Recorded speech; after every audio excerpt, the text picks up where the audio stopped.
বুখারীতে ৩২ নম্বর অধ্যায় জাকাতুল ওয়ারিক, চাঁদির জাকাতের কথা আলোচনা করেছি। তারপরে ৩৬ নম্বর অধ্যায়ে এসছে জাকাতুল এবেল, ওঁটের জাকাতের কথা। ৩৮ নম্বর অধ্যায়ে এসছে জাকাতুল গানাম, ছাগলের জাকাতের কথা।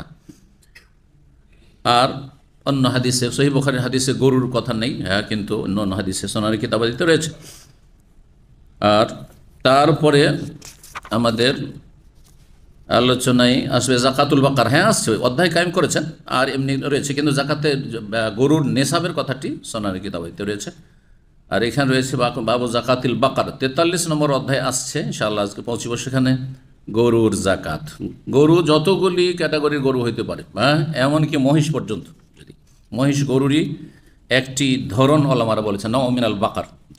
এই কথা যারা মেনেছে তারা বলছে যে মহিষে জাকাতও দিতে হবে, আর মহিষে কোরবানিও চলবে। আর যারা বলছে যে না, বাকারের অন্তর্ভুক্ত না, এটা আলাদা জাত একবারে, তারা বলছে তাহলে মহিষের জাকাতের কথা হাদিসে আসে নিয়ে, আর মহিষ দিয়ে কোরবানিও হবে না। কিন্তু এই ফতোয়া ঠিক নয়, যে এই ফতোয়া যারা দিয়েছে ঠিক নয়, বরং সেই ফতোয়া হচ্ছে ওলামাদের, বিজ্ঞ ওলামাদের, মুহাদ্দিসিন অনেক, এই বর্তমান যুগের এই 50-100 বছরের মধ্যে বলছি, যে মহিষের বিষয়টি তখন সামনে এসছে। কারণ অনেক দেশে আছে যে সেখানে মহিষ বেশি, সেখানে গরুর চাইতে মহিষ বেশি। জি, তো মহিষের কোরবানি দিতে পারবে, আর মহিষে জাকাতও দিতে হবে। তো এই সম্পর্কে একটু আলোচনা দলিলগুলি করে দিই। আমরা জানলাম যে 5 প্রকারের সম্পদে কি আছে? জাকাত। এই 5-এর মধ্যে যেগুলো আসলো না সেগুলোতে তাহলে জাকাত নেই। তাহলে আপনার বিল্ডিং আছে, 4-5টা বিল্ডিং, 4-5টা কি আছে? বিল্ডিং আছে, বানানো আছে, আর ভাড়া খাচ্ছেন সেখান থেকে। স্থাবর সম্পদ, জমি জায়গা আছে, 100 বিঘা জমি আছে, জাকাত লাগবে এগুলোতে? জাকাত লাগবে না। জমি থেকে যে ফসল উঠে আসছে ওটাতে জাকাত লাগবে। 5টা বিল্ডিং থেকে যে ভাড়া উঠে আসছে, কালেকশন হয়ে আসছে, ভাড়াটা যখন আপনার জমা হবে অন্য টাকার সাথে, অথবা এই ভাড়া শুধু হয়তো ইনকাম সোর্স এটি হইতে পারে, আপনার বছরের শেষে যখন খেয়ে দিয়ে বেঁচে আছে, খরচ খরচা করে 1 বছর পুরা হয়েছে, জাকাত লাগবে।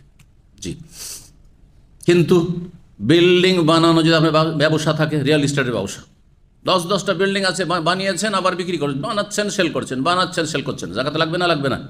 লাগবে। কেন লাগবে? কোন 5টার কোনটাতে পড়ছে এটা? ব্যবসায় সামগ্রী, ব্যবসায় সামগ্রী, বিজনেস না। আপনার গাড়ি আছে 5টা ব্যবহার করছেন আপনি, একটা ছোট, একটা বড়, একটা ছেলের জন্য, একটা এর জন্য, ওই সেই আজকাল তো মহিলা পুরুষ সবার জন্য, ধরেন প্রত্যেকের একটা করে, 2টো করে গাড়ি। তো 5টা-7টা গাড়ি আছে এক বাড়িতে, একজনের মালিকানা, সবাই চালাচ্ছে, ছেলে মেয়েরা। তো জাকাত লাগবে এতে? এতে জাকাত লাগবে না। আসছে অধ্যায়, কারণ নবী সাল্লাল্লাহু আলাইহি ওয়াসাল্লাম যে ঘোড়াতে, বাহন, এগুলোতে জাকাত নেই। তারপরে একজনের বাড়িতে কাজের ছেলে মেয়ে আছে 10-20টা, গোলামের যুগে, গোলামের তো সব গোলাম, কিন্তু তারা কাজ করছে, খেদমত করছে। কিন্তু গোলামের যদি ব্যবসা হয়, দাসের ব্যবসা সেই যুগে, তাহলে তখন ব্যবসায়ী সামগ্রী। জি, তো পার্থক্য হয়ে গেল। তো এইভাবে জাকাতকে বুঝতে হবে।